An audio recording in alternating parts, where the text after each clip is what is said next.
Good morning and happy Saturday everyone! Well, ang ganda ng panahon ngayon. Mainit na siya, pero hindi ganun kainit.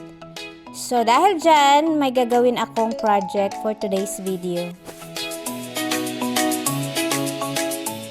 Ito yung aming terrace, so ang liit lang talaga niya. But then, pwede na kasi para sampayan at the same time, ayan, mayroon akong mini garden dito. So, matagal na tong mga flowers ko. Yung iba namatay na kasi hindi ko nga naalagaan masyado. But today, so, i-rebound natin tong aking garden. Magtatanim din ako ng gulay, alugbate, kasi guys, nagmahal na ang mga presyo ng bilihin ngayon dito sa Dubai. So, we need to be resourceful kung pwedeng magtanim. Why not?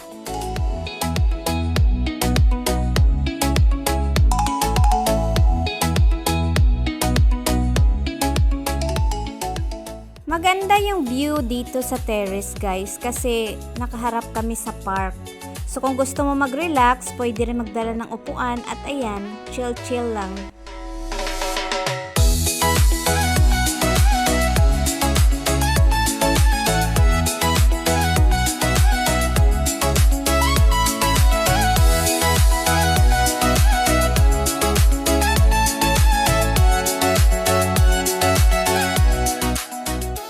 Mahilig talaga ako sa mga halaman, flowers, basta nature, gusto ko yan siya kasi nga laking bundok ako guys.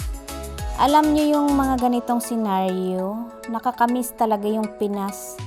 Kasi sa amin, mayroon kami doong palayan, may mga taniman ng gulay, so hindi mo kailangan yung space ba kasi ang daming space doon.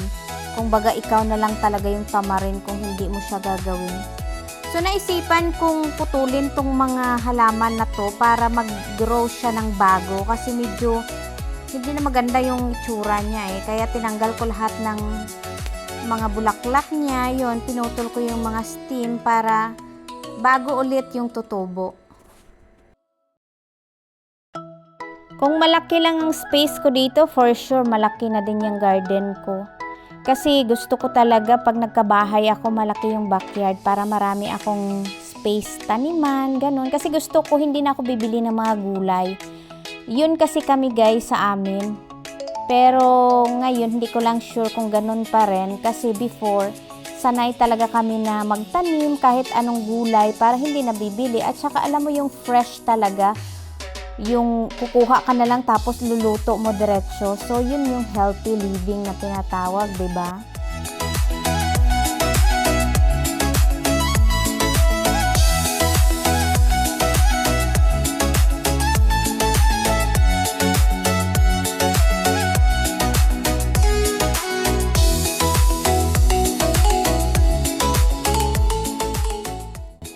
Halaman ko dito guys, yan sila yung mga easy to maintain lang kasi nga alam niyo naman pag dito sa Dubai pag mainit hindi sumusurvive yung ibang plants, kaya yung madali lang ba yun lang yung mayroon ako. And then mayroon din ako dyan onion leaves, ayan, so nagagamit ko na yan siya sa pagluluto. So tapos na ako sa pag-ayos ng mga halaman. Dito naman tayo sa paglilinis. Kasi parang ilang buwan to na hindi ko nalinisan. Gawa ng maraming construction dito sa paligid namin. So laging maalikabok kaya hindi muna ako naglinis. At saka umulan dito guys last month. So hindi rin siya worth it na maglinis ka. Kaya ngayon pa lang ako nakapaglinis.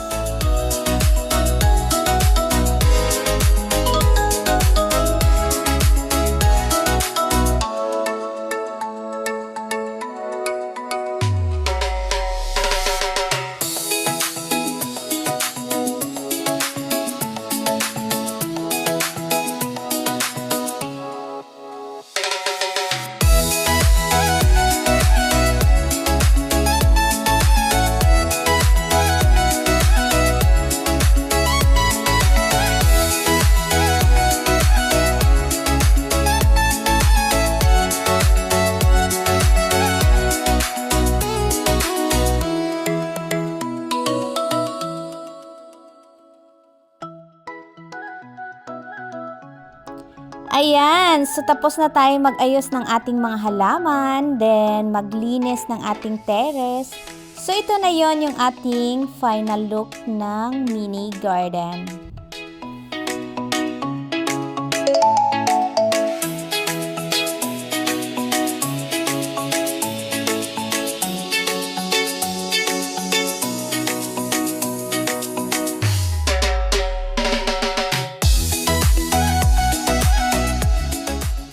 Yes, ito na yun guys, yung aking alugbate.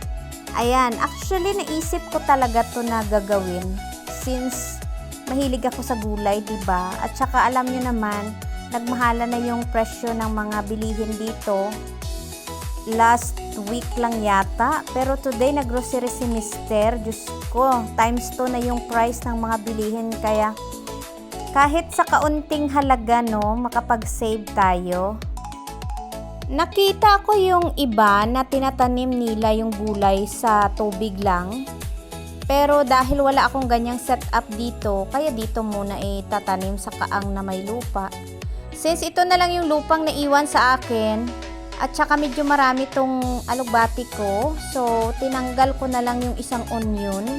Kasi dalawa naman to siya At saka, mas priority ko yung alugbati kaysa sa onion.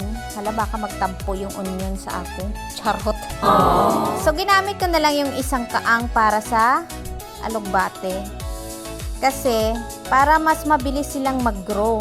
Kasi kung ilagay mo lang doon sa isa, which is maliit lang, so mag-agawan sila ng nutrients. Kaya yan, hiniwalay ko talaga tong malaki.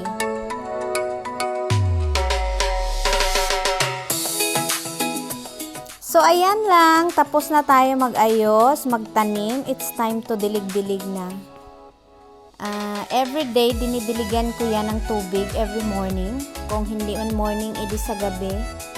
So far naman, sumusurvive yung aking mga halaman. Basta alagaan lang siya, susurvive yan sila. Not unless pabayaan mo or expose mo sa sobrang init. And I hope na nag-enjoy kayo kasi ako, I love this kind of thing. Isa to sa happy pill ko yung mga halaman. Thank you guys and see you again!